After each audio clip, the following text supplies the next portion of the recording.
In the previous lecture, guys, you played with the JKL, and I hope you had a lot of fun and you trained how to use them. Because in this lecture, we are going to get very serious about the JKL and use them with the dynamic trim mode being on. Remember, I mentioned before that the dynamic trim mode is an addition to the selection mode or the trim edit mode. It's very simple. So you select the selection mode or the trim mode, and then you put on the dynamic trim mode. If you come to your trim here, you will notice that you have dynamic trim mode and the shortcut is W. Actually, you could have seen it from here. Okay, dynamic trim mode, slide, that's the option, and the shortcut is W. If you right click here, you remember you can have a slide or sleep the way you would like. I will leave it to slide. In fact, there is no difference here. Notice that there is nothing selected. I'm going to press W to switch on the dynamic edit mode.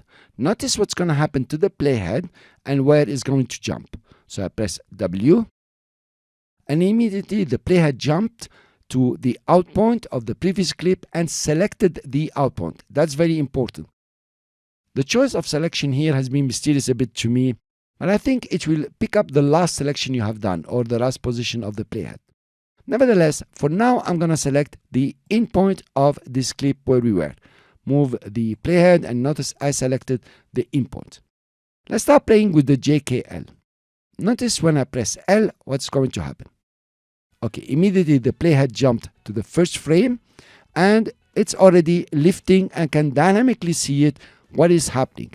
If I want to stop, I press K, for example. I can press J to go backward. And remember the slow motion. Actually, they still work. If I press K now, I'll stop and L will go one frame at a time. And if I keep on pressing L, it will go in slow motion. And I can do very speedily, very exact trimming. In fact, this is the mode I would recommend for you to use, mainly if you don't know the content of the clips. So actually, you're looking at the clip and at the same time, you're trimming it. Now, with the selection mode here, we have done a lift only. Cool. I'm gonna undo, and without even moving the playhead, I'm gonna select the out point. And I will go for a J. Notice it's like dynamic. I can see it. Pretty cool. Okay, I went too far. I'm gonna press K, press L, and let's stop it just over here. Okay, here you are. Now I did the trimming using JKL and using the in point and the out point. Now notice what happened when you use the edit point. You select the edit point here. I'm gonna start with L and notice what's gonna happen mainly in the monitor. This is L.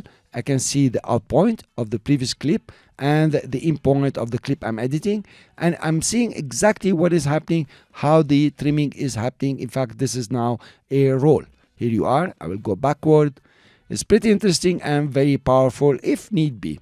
So roll is happening dynamically. I can see it happening in the monitor. I will undo this too to give you more examples. Now I'm going to deselect and select the clip itself. Now, if you are in the slide mode or in the sleep mode here, it won't make a difference because you are in the selection mode. Now, immediately I start using the L. Notice you're doing now a slide, an automatic slide. Now be very careful how you press on the L. If you press it more, you notice it's going to speed up.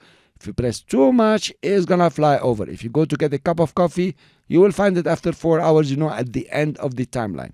So I'm going to undo this. And of course, you can use J. Now notice about J, there is something unfortunate about the selection mode. Now it is overwriting the clips to the left. Okay, I press it faster. Another one. And if I keep it sliding, that's no problem. I could see the clips again. They will reappear. But unfortunately, if you press K, you stop. Now you go backward another time to go speedy. Here you are. The clips have disappeared. So be careful how you are using the slide here. If you stop on the clips will be removed from the timeline. So I will undo all this. Of course, this seems a bit complicated, but actually all you did is to select an in point or an out point, or if you like the edit point, and you press JKL, and you could go slow motion by keeping K pressed and using the L or the J one by one to go a frame at a time. So it's practically very easy. Now, I would like you to open Resolve 15. I hope you're following along with me. I hope you manage to trim left and right dynamically, but it's very important that you come and train on this system. I can assure you, you will love it and you will stick to it.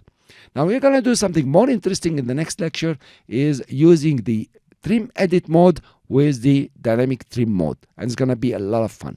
See you then.